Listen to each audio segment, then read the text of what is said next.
It is that time. We have a special keynote speaker for you for this lunch. We are very excited. And to introduce that wonderful keynote is one of the founders of this whole event, our coordinator in Special Education Unit, Dr. James McKenna.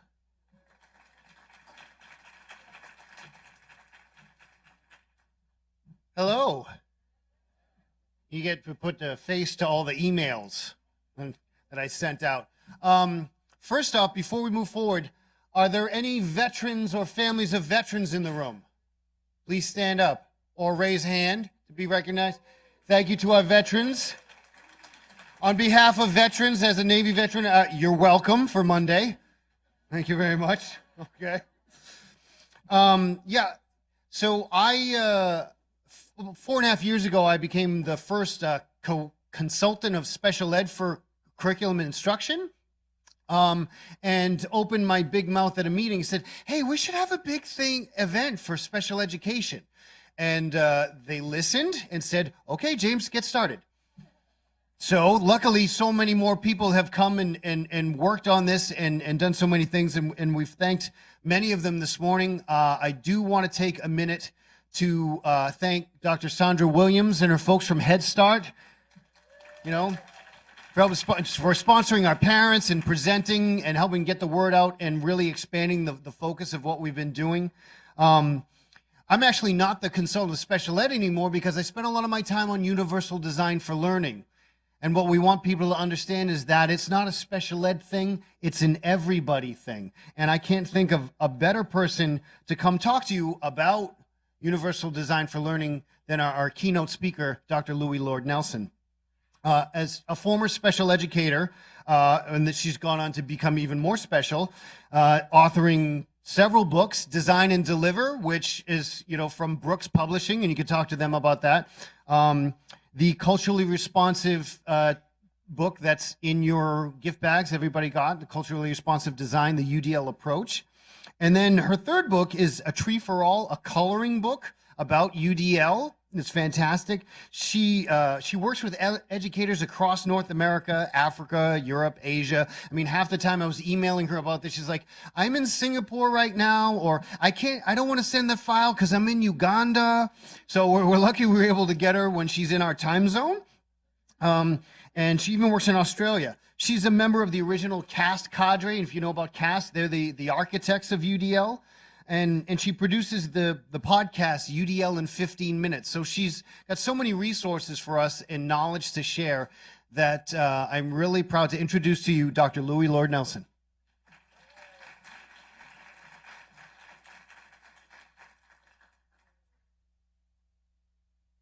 Thank you, thank you, thank you. All right, so last week I was in Utah and it was 8 degrees. And on Sunday, I was in New York, and it was 25. And then I got to go home, and it was 37. And I love being here. Thank you so much. But for many more reasons than just weather. It has been a fabulous conference. I've gone to a couple of the sessions, and I love your energy. I love your interest. I see eager learners. I see people taking notes. I hear quality conversations.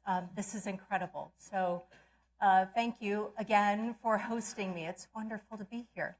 All right, so let's talk about the concept of the world is your oyster. When we hear that term, what do we think of? It doesn't want to go to what? To the right? Okay, here we go. Sorry.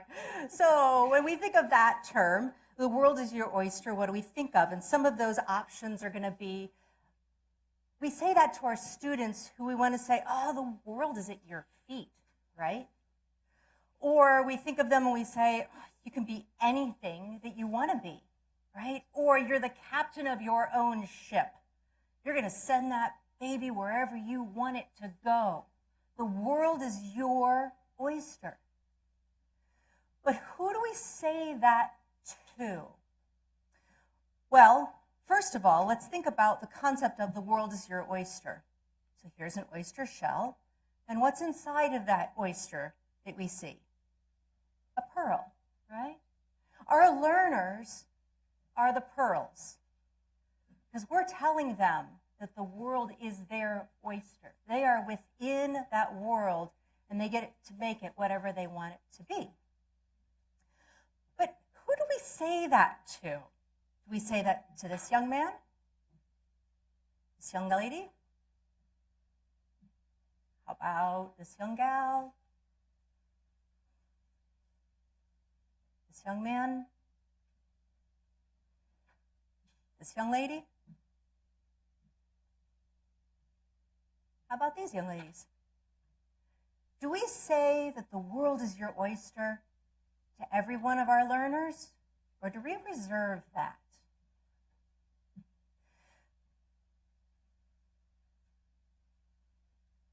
It's a good pause, dramatic, it's awesome. All right. I like to think of that oyster shell and that world in a slightly different way. I like to think about it as our learning environments. When we typically think about a learning environment, we think about a classroom, but quite frankly, a learning environment is anywhere learning takes place. So when we take our learners on a field trip outside of the school, which doesn't happen very often anymore, but when it does, or even when they're walking in the hallway, or even when they're in the lunchroom, or even when they're in dismissal, learning is taking place. So we have learning environments everywhere. And this is what I'd like to talk with you about today, is our learning environment and the way we think about fostering our learners and our pearls. So there's kind of three big things when we think about a learning environment. So we have the social emotional part of our learning environments. Now that's the relationships that we have.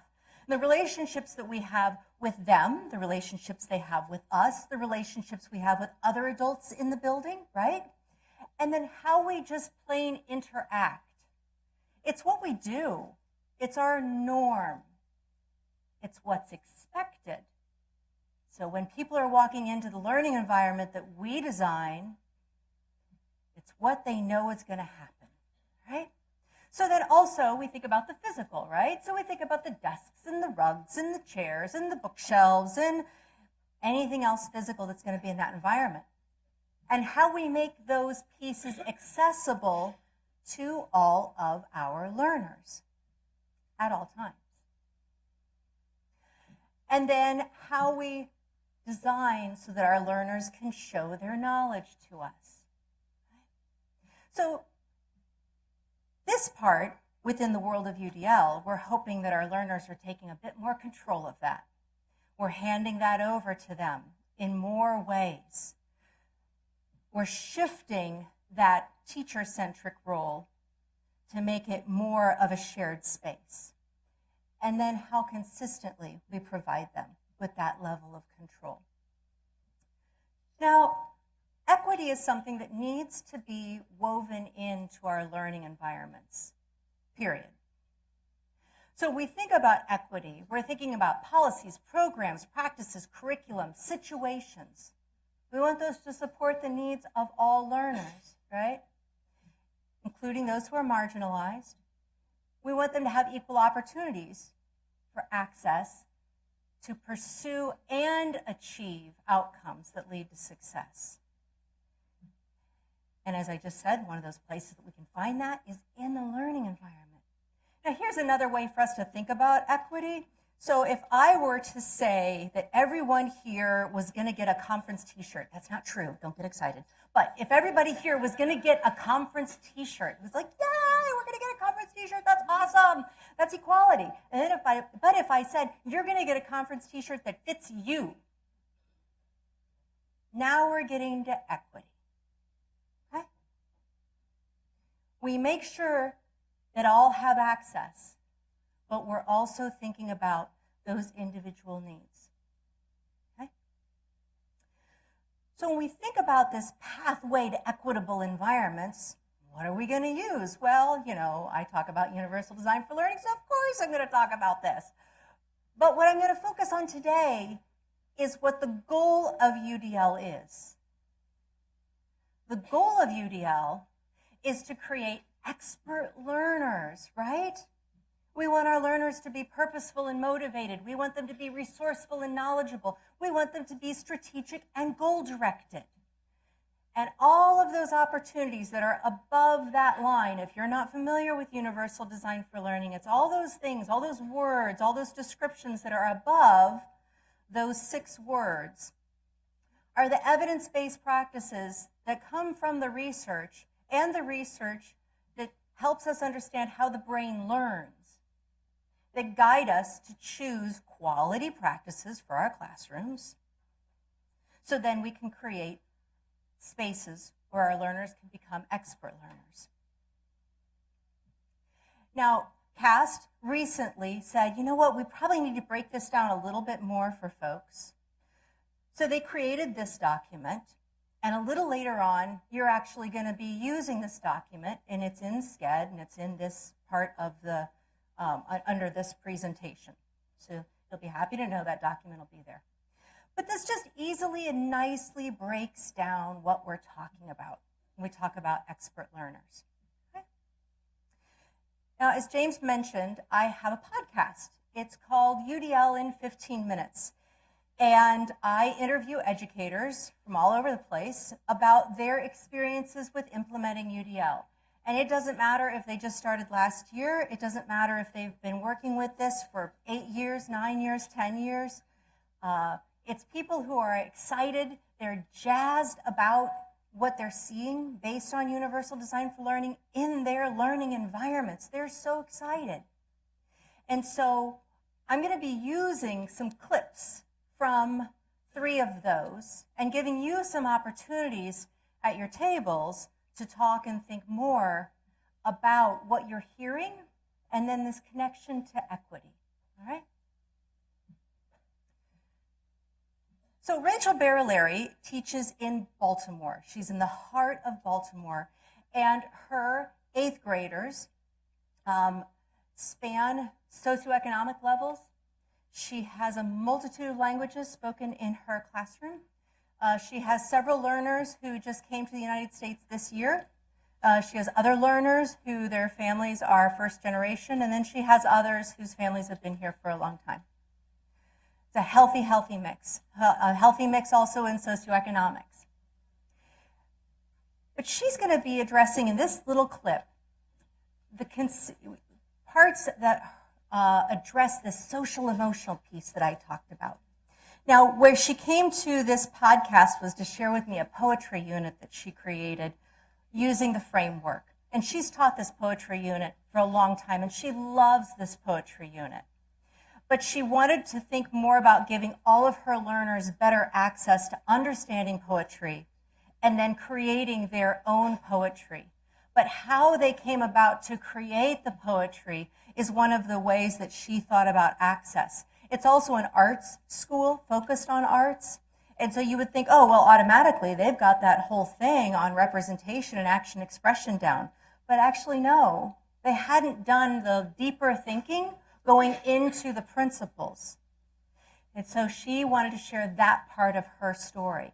So with the podcast, so you know this, I create, there's always a YouTube that goes along with it. It's a photo montage. So the teachers send me photos, whatever they want.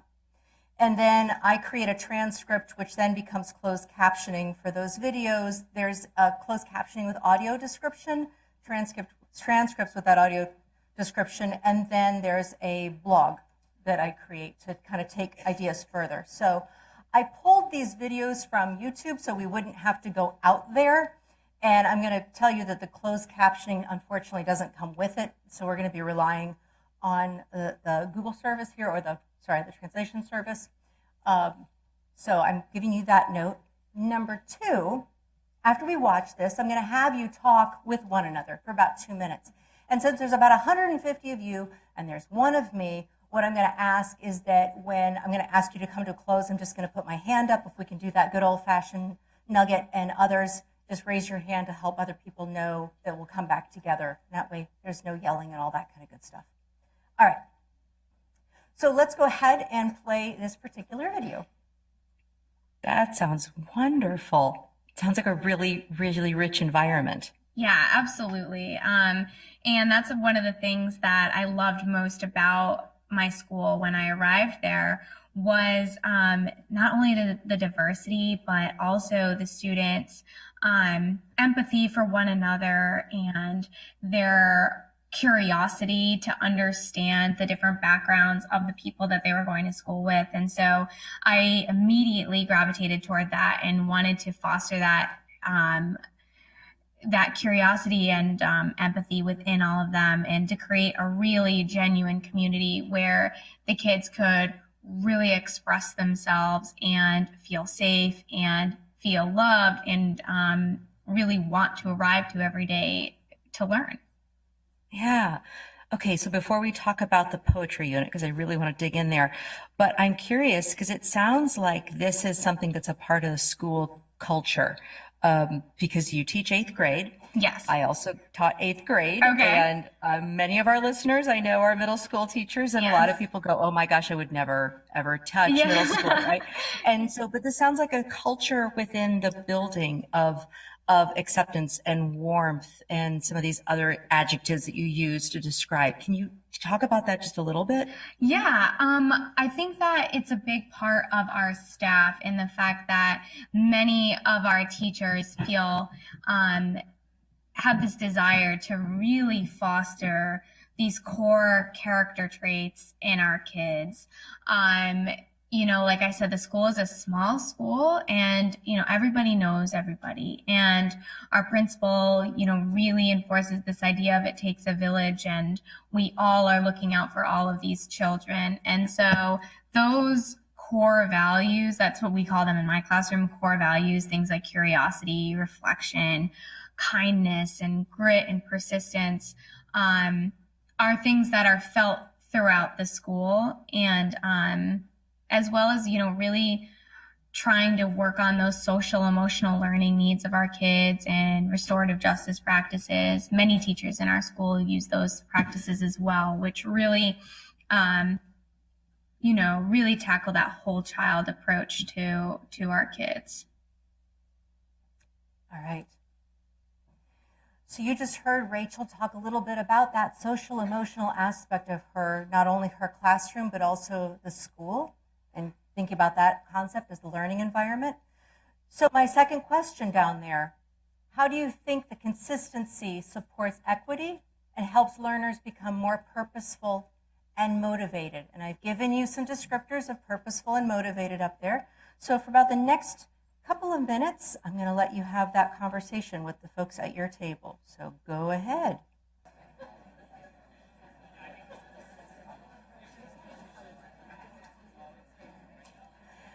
Excellent. All right. Thank you. Thank you. Thank you. Thank you. Perfect. Okay. And each of these are about 2, maybe 2.5 minute slices. I'm sorry I didn't give you that little time thing there. So Jana Nicole, she's from New Brunswick, Canada, and teaches 3rd graders.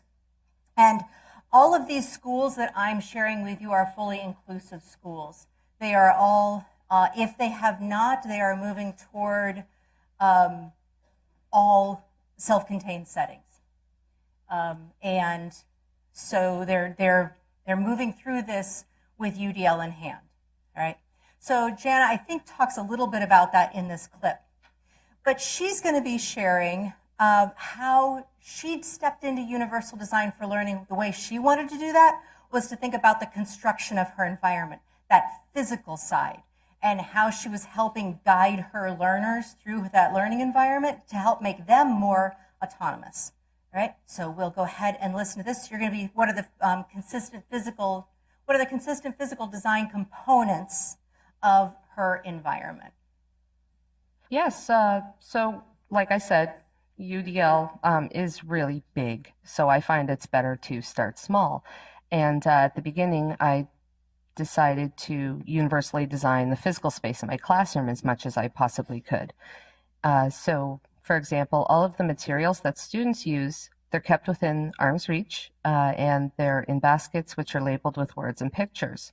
So for example, the glue sticks are in a basket labeled glue, but it also has a picture of glue on it. And that way everyone can find the glue even if they're struggling readers. My notebooks, they're color coded by subject. So the math books, for example, would be blue, and they're in a basket labeled math along with a blue sticker. And this makes it way easier for the students to locate the materials and return them to the right place. Now, I have not gotten around to this yet because the need hasn't arisen, but this system could easily be adapted for visually impaired students as well. So in addition to the visual labels, you could use a brailer and add braille labels to the baskets too. And then in addition to accessing materials, I keep a visual schedule on my wall for my entire class to follow. And each activity we do for the day has text and pictures, again, so the struggling readers can also, understand them. Like, for instance, the card for dismissal has a picture of a bus next to it. And visual schedules are often used as an accommodation for students who have autism, but I like how it benefits everyone because I think every student likes to know what to expect each day. Yeah, so this is a great example of understanding the variability of your students, but then you're like, okay, everybody's going to benefit from this, exactly what you just said. Everybody's going to benefit, so let's put it up there. And then the students who are maybe they can easily do the schedule in their head, it's not hurting anything. It's right there for them. And so those students who do want to reference it and refer to it, they can look up there really easily. It's beautiful. Well, and it's also less work for the teacher because if you, like me, have 2 or 3 students in your class who have autism, you don't have to change the visual schedule on each of their desks. You just have one on the wall for everybody. So it is a mutually beneficial arrangement for sure. So when Jana said it's less work for the teacher, I was like jumping up and down in my little podcast. I create the podcast in my closet, just so you know. It's nothing special because clothing is a really good sound soaking device. So I just tuck back into my dresses and whatnot. My husband, the first time, I like have a sign recording and somehow he missed it. I don't know, but he opens up the door and I'm like, get out. It's not that big of a space. Anyway, so I'm just so excited because when she said that, I mean, she links, she connects to that concept of variability. She's planning for it up front, all right? So going back to the conversation I'd like for you to have, think about the t-shirts, think about that example, think about the concept of equity, and how do you think that her design supports equity and helps her learners become more, now we're talking about resourceful and knowledgeable. So I'm going to give you 2 minutes to have that conversation. Go ahead.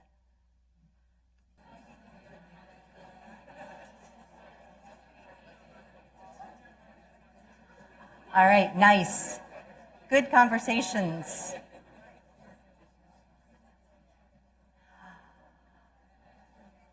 And the last classroom we're going to visit via the podcast is Rachel Chappelle, and she's up in New Hampshire. It's a rural community, but they have moved to co-teaching within the building. So this is her second year. So not only second year in that building, second year with co-teaching, but she's also brand new to UDL. But she just really took this on. Now she is of the co-teacher pair. She is the special educator. They have a collaborative model where they do co-teach. So when I was in the classroom, I was called a collaborative 8th grade teacher. There was nothing collaborative about it. Yeah. So I worked with 12 different teachers across 3 different units with 8th graders. And so, because we had like the English, science, social studies, math, and PE were all on one team, and I worked across 3 teams. Anyway, but I had teachers who wanted to plan with me, and we had time, but it wasn't well enough defined in the master schedule. So if there's anything I'm going to tell you, please put that in the master schedule if you want it. And number 2, I also taught with teachers who maybe I had hall duty with them for the first 2 years and we'd gotten to know each other, and then now all of a sudden I was actually going to be a collaborative teacher with them. And one of them, when I showed up in his classroom the first day, he said, just go ahead and sit in the back because I know all you people do is just give them the answers anyway. That's not collaborative.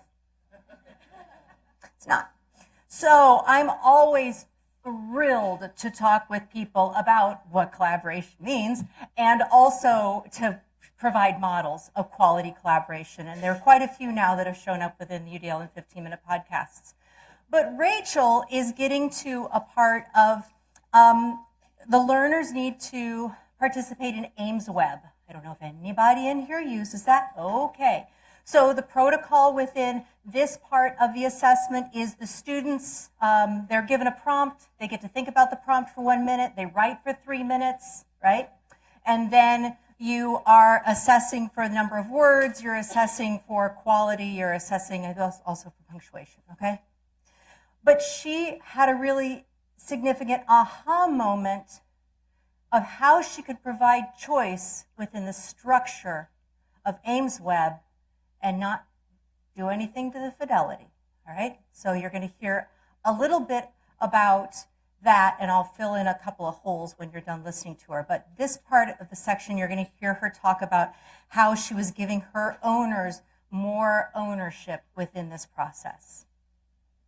The other piece of this for me, just again, it kind of all comes back to that time, the question of time or the dilemma of time, really, which is originally doing these assessments and these interventions and utilizing that information to drive the goals. I was the one that was collecting all of the data, so what it looked like for the students was they come into the classroom, there's this thing on the board, they have to do this assessment, and then they don't really know what happens with that. So thinking about the UDL guidelines and promoting, expert learner characteristics in terms of action and expression and strategic and goal-directed learners, which is what I think we all want to see for our students. Yes. I took the opportunity to talk with the students about why we do this assessment and what I use that information for, and then turned over, relinquished a little bit of authority there and allowed them to have a role in monitoring their own progress. The Ames Web writing probe calls for recording data in terms of production, so total words written and then correct writing sequence and then spelling. And so I gave my students charts and allowed them to monitor their own progress just in terms of their written production. So after they have chosen a prompt that they're interested in, they take the minute to think, they do their 3 minutes, they got used to now taking out their charts and recording how many words did you write. They took control of that. So they're logging their progress, and then they can see the fluctuations in their written production. For some of my students, that allows us to have a conversation about their emotional regulation or self-regulation. Like when you come in and you're not ready to learn, how does that maybe impact your success in your written production? How does that affect the total words written? What can you do as the student coming in if you know you're not ready to learn? What can you do for a few minutes to get ready to participate in this, to meet your goals? And sharing that information with them, whether that's, I set a goal for you to reach 64 words or whatever the goal might be. When students see what the goal is, I have one student in particular who is so motivated by reaching his goal. And when you share that with them, like this is what you're trying to get to, especially with this student I see, they come ready and they're more engaged and they're ready to be there. And it also allows for conversation around like, it's okay to not meet the goal sometimes, so we're not always going to hit it, and that's okay too. But it's nice to see them take pride in the work that they're doing and start to recognize their own patterns. You can hear me going, oh, because I was just so excited. And I just get so excited about this because there's such a huge link in what the example that she just gave. I'm going to have you thinking about action and expression, but she even brought it up, engagement, right? So that her students are now connecting. They're getting the why. Why do we do this? Another piece here, and I'm not giving away too much in the podcast, but she decided that she was going to let them choose their own prompts to write about. Their scores started going up instantly. They chose which prompt. It doesn't change the fidelity of the tool, all right? They chose their prompt, they came back, they thought about it deeply for the minute, and then they wrote for the 3 minutes. So that was another part of this process. Okay, so with your table, how do you think that this design supports equity and helps learners become more strategic and goal-directed, right? Using that up there, go ahead and have that conversation.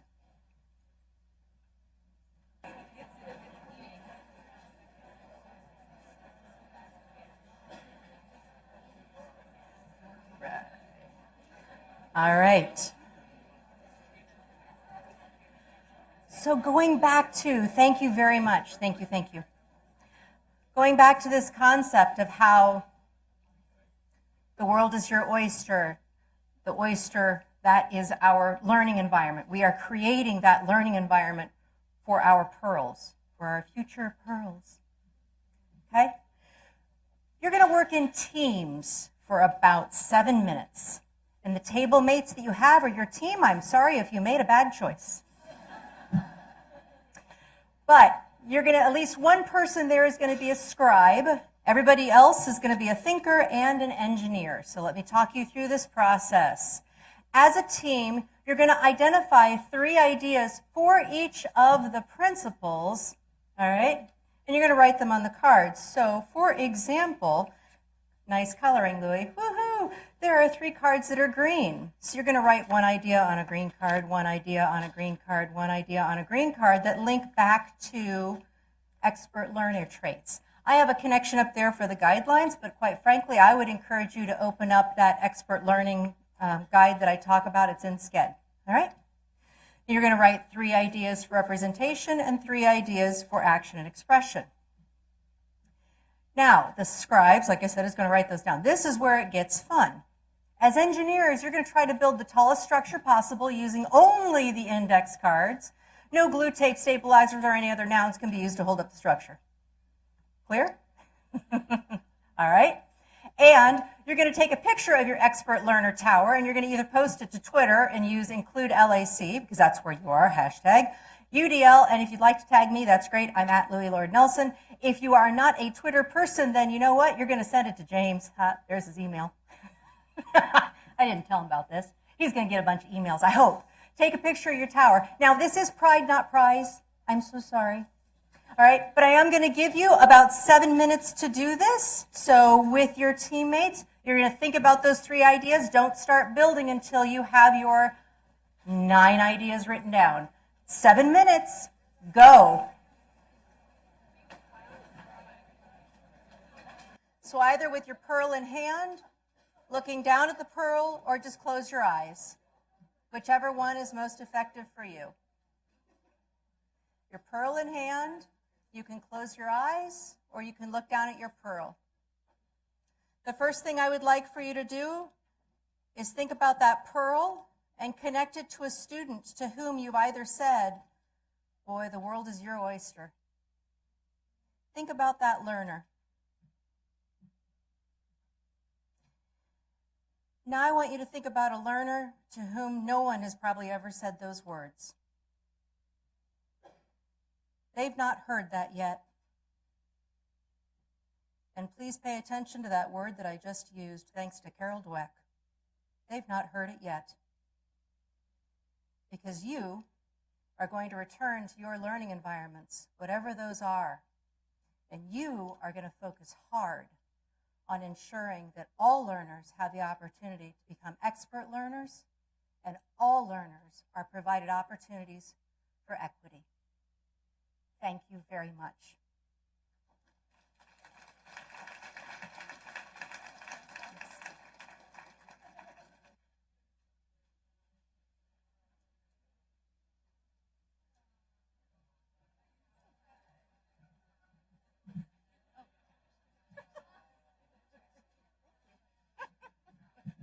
Okay, everyone, let's give a huge thank you round of applause. Dr. Loui Lord Nelson, fantastic.